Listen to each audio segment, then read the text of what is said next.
മക്കയിലെ മസ്ജിദുൽ ഹറമിൽ ലഗേജുകൾ സൂക്ഷിക്കാനായി ലോക്കറുകൾ സ്ഥാപിച്ചു. ഉംറയ്ക്കെത്തുന്ന തീർത്ഥാടകർക്കാണ് സൗജന്യമായി സേവനം ലഭിക്കുക. നിലവിൽ 2 ലോക്കറുകളാണ് സ്ഥാപിച്ചിട്ടുള്ളത്. കൂടുതൽ ലോക്കറുകൾ ഒരുക്കാൻ പദ്ധതിയുള്ളതായി ഹറം കാര്യാലയം അറിയിച്ചു.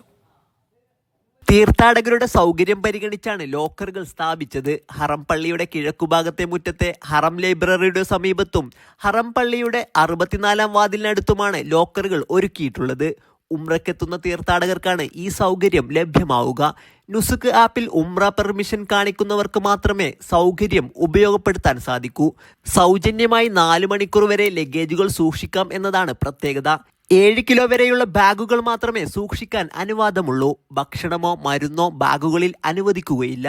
നിലവിൽ 2 ലോക്കറുകളാണ് ഒരുക്കിയിട്ടുള്ളത്. ഹറം പള്ളിയുടെ 4 ഭാഗത്തും വഴികളിലും കൂടുതൽ ലഗേജ് സൂക്ഷിപ്പ് കേന്ദ്രങ്ങൾ ഒരുക്കാനുള്ള പദ്ധതിയിലാണ് ഇരുഹറം കാര്യാലയം. Sabith Saleem, media 1, Jeddah.